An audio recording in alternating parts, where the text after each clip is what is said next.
ఓం నమో భగవతే శ్రీరమణాయ. ఈ వీడియోలో మనం భగవాన్ శ్రీరమణుల జన్మస్థల విశేషాల గురించి తెలుసుకుందాం. శైవభూమిగా ప్రసిద్ధి పొందిన తమిళనాడు రాష్ట్రంలోని మధురకు దగ్గరగా ఉన్న తిరుచులి అనే పేరుగల గ్రామంలో భగవాన్ శ్రీరమణులు జన్మించారు. యుగాంతంలో భూమంతా నీటితో నిండిపోతున్నప్పుడు పరమశివుడు తన శూలం యొక్క చివరి భాగంతో ఒక భూభాగాన్ని ఎత్తి పట్టుకున్నాడు. అప్పుడు ఆ నీరు శూల వివరంలో పడుతుండగా అక్కడ ఒక సుడి ఏర్పడింది. అందువల్ల ఆ ఊరికి ఆవర్తక క్షేత్రమని తిరు శ్రీ చులి సుడి తిరుచులి అనే పేరు వచ్చింది. త్రిశూలం చివరగుచ్చి ఎత్తడం వల్ల శూలపురం అని త్రిశూలపురం అనే పేర్లు వచ్చాయి. హిరణ్యాక్షుని పాపస్పర్శ తొలగించుకోవడం కోసం పూర్వం భూదేవి శివుని ఈ ప్రదేశంలో పూజించినందువల్ల దీనికి భూమినాథేశ్వర క్షేత్రమన్న ఇంకొక పేరు కలదు. భూమినాథేశ్వరుని భార్య సహాయాంబ. తిరుచులికి ఈశాన్య, తూర్పు, దక్షిణ దిక్కులను చుట్టి ప్రవహిస్తూ పాపహరి అని పిలువబడే కౌండిన్య అనే పేరుగల నది ఉంది. పూర్వం కరువు నిర్మూలనకై కౌండిన్యుడు ఇక్కడ తపస్సు చేసి శివుని ప్రార్థించగా ఈ నది పుట్టింది. మాలవరాజపుత్రుడు సోమశీతలుడు ఈ నదిలో స్నానం చేసి భయంకరమైన కుష్ఠవ్యాధిని పోగొట్టుకున్నాడు. ఇట్లే ఎంతోమంది రోగ విముక్తులయ్యేవారు. ఆ ఊళ్ళో దేవాలయం ముందున్న కోనేరులో ఒక తీర్థముంది. తమిళ నెలమాసి పౌర్ణిమకు ముందు ఆ కోనేటి నీరు ఒక్కొక్క రోజు మెట్టు పైకి వచ్చి 10వ రోజుకి కోనేరు నిండేది. ఆ కోనేటి మండపంలో శివునికి ఆ జలంతో అభిషేకం చేసిన తర్వాత రోజు నుండి ఆశ్చర్యం కలిగించే విధంగా ఒక్కొక్క అడుగే తగ్గి పూర్వంలా ఉండేది. ప్రతి సంవత్సరం ఆ విధంగా జరిగేది. ఆ పున్నమికి అక్కడ స్నానం చేయడం కోసం యాత్రికులు గుంపులుగా వచ్చేవారు. ఆ నీటిలో స్నానం చేసినట్లయితే చర్మరోగాలు తగ్గేవి.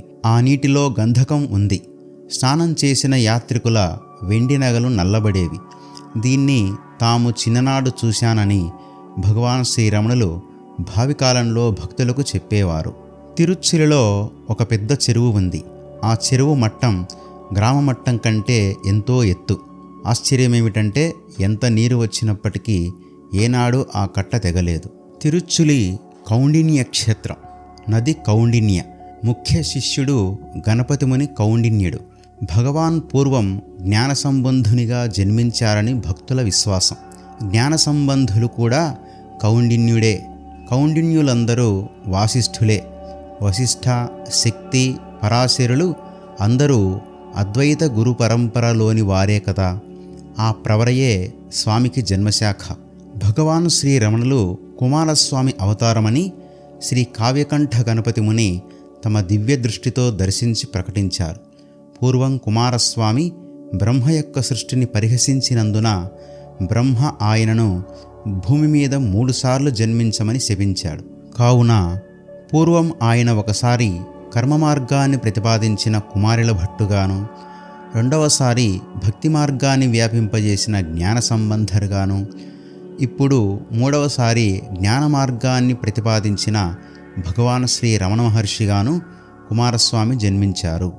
శ్రీ రమణుల ముత్తాత కాలంలో ఒక సన్యాసి భిక్ష కోసం వారింటికి వచ్చారు.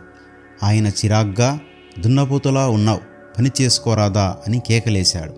ఆ సన్యాసి కోపంతో, నీ వంశంలో కూడా నాలాగే తరానికొకరు సన్యాసి అయి ఇంటింటికి అడుక్కుందరుగాక అని శపించాడు. 3 తరాలు ఆ శాపం ఫలించింది.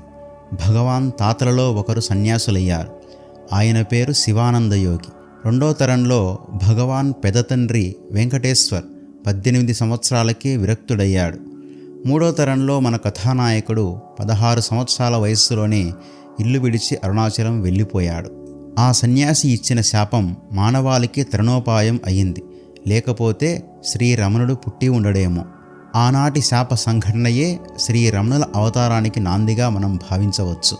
బహుశా అదే అందులోని దేవరహస్యమేమో. పరమ పవిత్రమైన తిరుచులి స్థలపురాణ మాహాత్మ్యం త్రిశూలపురం అనే పేరుతో స్కాంద పురాణంలో ఉంది. త్రిశూలపురం అనగా తిరుచులియే. అటువంటి పవిత్ర క్షేత్రమైన తిరుచులి గ్రామంలో భగవాన్ శ్రీరమణులు జన్మించారు. పరమ గురువగు శ్రీ రామకృష్ణ పరమహంసల వారు 2 విధములైన గురువులు ఉన్నారని పేర్కొన్నాడు. 1 ఇతరులకు బోధించి వారిని ఉద్ధరించాలనే ప్రేరణతో జన్మించిన వారు. 2 అట్టి బోధన ప్రేరణ లేనివారు. మొదటివారు పుట్టినప్పటి నుండి ప్రాపంచిక వాంఛలతో కలుషితులు కాక బాల్యావస్థ తొలగు సమయమునందే ముక్తిని సాధిస్తారు. వారు స్వల్ప ప్రయత్నముతో లేక ప్రయత్నము లేకయే ముక్తులవుతారు. ఇక 2వ వారు లౌకికములైన వాంఛలకు బలహీనతలకు వసులుగా జన్మించి నిరంతరము చక్కని మార్గదర్శనముతో కూడిన ప్రయత్నమును ఎంతో కాలము చేసి ఆ గమ్యాన్ని చేరుకుంటారు. మొదటి తరగతికి చెందిన జ్ఞాని సహజముగా చాలా అరుదుగా ఉంటారు. అట్టి మహాత్ముడు ఆవిర్భవించినప్పుడెల్లా శిష్యులు భక్తులు బృందములుగా ఆయన పట్ల ఆకర్షితులై ఆయన సన్నిధిలో గొప్ప ప్రయోజనాన్ని పొందుతారు. భగవాన్ శ్రీ రమణ మహర్షి అట్టి మహాత్ముడు. ప్రాచీన వైదిక జ్ఞానమును పునరుద్ధరించి దృఢపరిచిన పరమజ్ఞానుల సుదీర్ఘ పరంపర కోవకు చెందినవారు. ఈ వీడియో నచ్చినట్లయితే లైక్ చేయండి, షేర్ చేయండి. ఇలాంటి మరిన్ని వీడియోల కోసం ఈ ఛానల్ని సబ్స్క్రైబ్ చేసుకోండి. మీ అభిప్రాయాల్ని కామెంట్ల రూపంలో తప్పక పంపించండి.